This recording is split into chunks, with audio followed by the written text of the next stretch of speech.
ময়নাগুড়িতে প্রজাপিতা ব্রহ্মাকুমারী ঈশ্বরীয় বিশ্ববিদ্যালয়ের পক্ষ থেকে বর্ণাঢ্য শোভাযাত্রা। জলপাইগুড়ি জেলার ময়নাগুড়ি শহরের প্রজাপিতা ব্রহ্মকুমারী ঈশ্বরীয় বিশ্ববিদ্যালয়ের পক্ষ থেকে এক বর্ণাঢ্য শোভাযাত্রা ও সাংস্কৃতিক অনুষ্ঠানের আয়োজন করা হয়। এই অনুষ্ঠানে উপস্থিত ছিলেন ময়নাগুড়ি শহরের সুপরিচিত বিশিষ্ট নাগরিক কবি দীনেশ চন্দ্র বিশ্বাস, ময়নাগুড়ি পৌরসভার ভাইস চেয়ারম্যান মনোজ রায়, কাউন্সিলর তুহিন চৌধুরী, বিশিষ্ট সম্মানীয় ব্যক্তিরা উপস্থিত ছিলেন। এই শুভযাত্রা ময়নাগুড়ি শহীদগড় থেকে শুরু করা হয়। ময়নাগুড়ি শহর পরিক্রমা করে দুর্গাবাড়ি বর্ণাঢ্য শোভাযাত্রা সমাপ্তি করা হয়। এই বর্ণাঢ্য শোভাযাত্রার সিস্টার জানান, আমরা এই শুভযাত্রায় র্যালিতে মাইক ব্যবহার করছি না, কারণ আগামীকাল মাধ্যমিক পরীক্ষা রয়েছে, যাতে ছাত্রছাত্রীদের অসুবিধা না হয়। পরমাত্মা অবতরণের দিব্য সন্দেশ দেওয়ার উদ্দেশ্যে মহাশিবরাত্রি উপলক্ষে আজকের এই শোভাযাত্রা ও আলোচনা সভার পাশাপাশি সাংস্কৃতিক অনুষ্ঠানের আয়োজন করা হয়।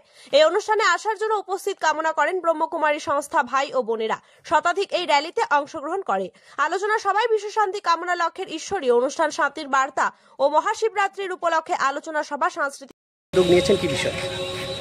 এটা আমাদের প্রজাপিতা ব্রহ্মাকুমারী ঈশ্বরীয় বিশ্ববিদ্যালয়ের এই ময়নাগুড়ি শাখার পক্ষ থেকে আজকের এই শান্তি শোভাযাত্রা মহাশিবরাত্রি উপলক্ষে আজকে আমাদের এই শোভাযাত্রার মাধ্যমে আমরা এই ময়নাগুড়ি নিবাসীদের কাছে একটা ঈশ্বরীয় বার্তা পৌঁছাতে চাই যে এই রাত্রি অর্থাৎ ঘোর অজ্ঞানতার অন্ধকার, এই ঘোর অজ্ঞানতার অন্ধকারে স্বয়ং পরমপিতা পরমাত্মা এই কলিযুগের শেষে অবতরিত হয়ে আধ্যাত্মিক জ্ঞান এবং রাজযোগের শিক্ষার মাধ্যমে প্রত্যেক আত্মাকে পাবন করে এই নরকীয় কলিযুগকে পরিবর্তন করে আবার স্বর্গীয় ধরাধাম নির্মাণ করার জন্য এসে গেছেন।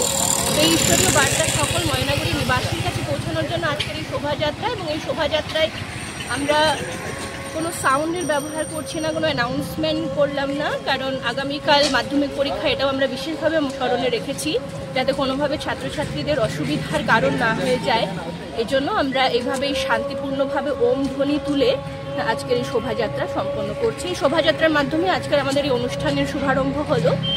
এরপর র্যালির শেষে আমাদের একটা সাংস্কৃতিক অনুষ্ঠান আছে এবং সেখানে মহাশিবরাত্রির আধ্যাত্মিক বিষয়ের উপরে আমরা একটা আলোচনা পর্ব রেখেছি, যেখানে উপস্থিত থাকবেন ময়নাগুড়ির অনেক বিশিষ্ট ব্যক্তিরা। এইভাবে আমাদের আজকের অনুষ্ঠান। আপনার নাম আর পরিচয়? আমি ব্রহ্মকুমারী সেন্টারের একজন সিস্টার বিকে প্রীতি। হ্যাঁ।